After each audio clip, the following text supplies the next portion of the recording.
The internet has been sort of set ablaze the past few days because PlayStation posted a job listing indicating that they're going to be hiring people to create a new section of PlayStation that will focus on multi-platform games, including Steam, the Epic Store, Nintendo Switch, and, if you can believe it, Xbox.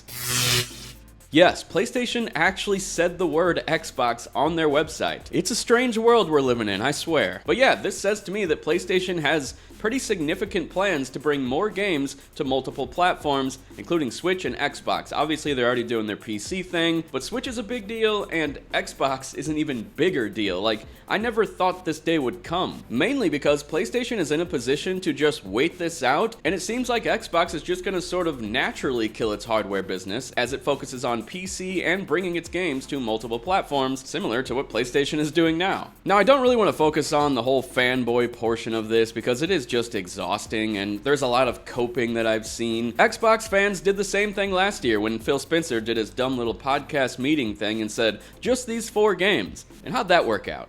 The whole slate of Xbox Game Studios games is coming to PlayStation, whether it be day one or in the future after that. But again, what I did not see coming is PlayStation actually taking the same approach as Xbox. And the only thing I can think is maybe PlayStation actually saw great sales from MLB The Show, which was on Xbox, basically forced by the MLB to put it on that platform, but PlayStation's definitely getting a cut of that, and maybe they're like, damn, that didn't affect our hardware business at all putting this game on Xbox. We just made a shit ton more money, so why wouldn't we add a few more games and see how it goes? The other thing I can think is maybe Sony is seeing good engagement from Marathon, the beta that was happening. Like, we know there are like essentially double the amount of PS5s out there compared to Xbox Series X, but what if interest and engagement and people who were enjoying that beta was sort of split 50-50 between Xbox and PlayStation? We know Bungie has a long history with Xbox, so it wouldn't surprise me if people on Xbox are more interested in Marathon than people on PlayStation. And then there's the whole Death Stranding thing, which that game was funded originally by PlayStation, published by PlayStation,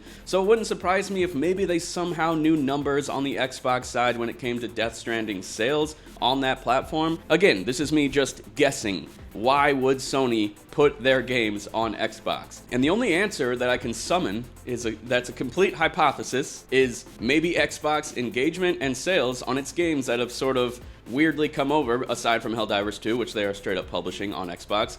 Maybe they're surprised by it. Maybe they're surprised by the interest in their games on Xbox. Maybe they're surprised by the sales. Most importantly, I think they're surprised by the fact that it's not affecting their hardware sales. I honestly think we're at the point where exclusives just aren't as important as they used to be unless you're Nintendo, where the first party dominates. That's why you buy a Switch. That's 90% of the time why you're playing the Switch, is to play those first-party games, and then all the third-party stuff is kind of just a bonus. With Xbox and PlayStation, we've seen sales of some of the biggest exclusive games not even past something like Luigi's Mansion 3 on Switch. The Last of Us Part 2 came out, there was 120 million PS4s or something in the wild, and the game sold 10 million units? That is a pretty damn small percentage of people. And I honestly think that's why Sony recently came out and said that our plan is to have one tentpole game a year.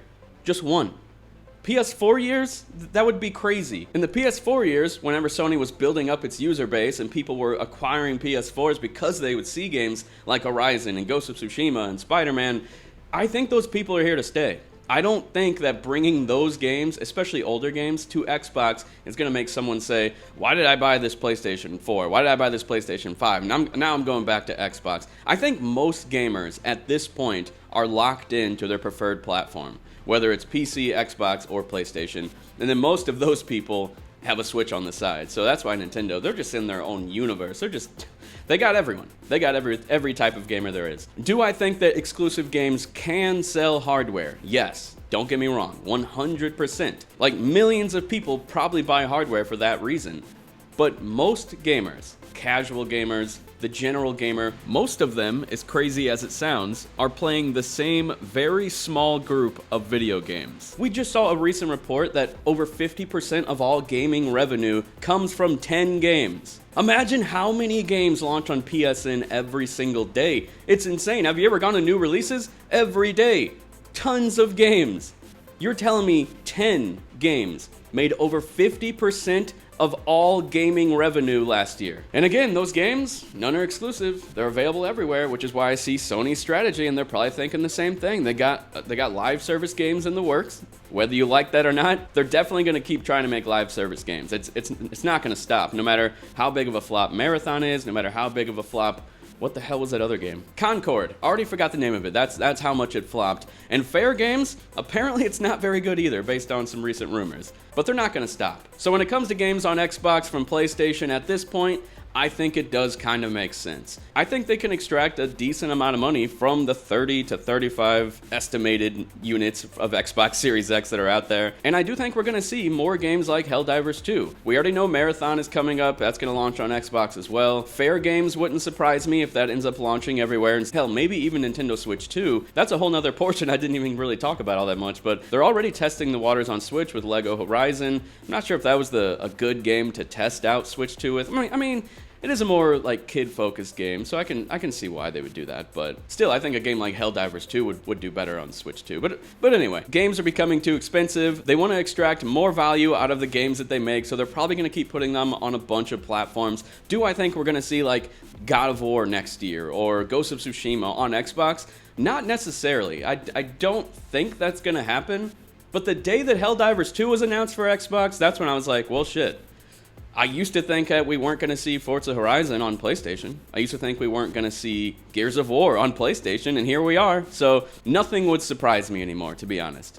Except Nintendo publishing on anything aside from Nintendo hardware. That's never going to happen, right? That can't happen. And I'll just close this out by saying that Nintendo definitely won the console wars. Xbox, they're bringing everything to PlayStation. PlayStation's creating a new division for multi-platform releases on Nintendo and Xbox. I guess shout out to Nintendo. Good job. Thanks so much for listening to me rant about this. If you made it this far, I really appreciate you. If you enjoyed the video, hit that thumbs up. If you didn't, hit that thumbs down.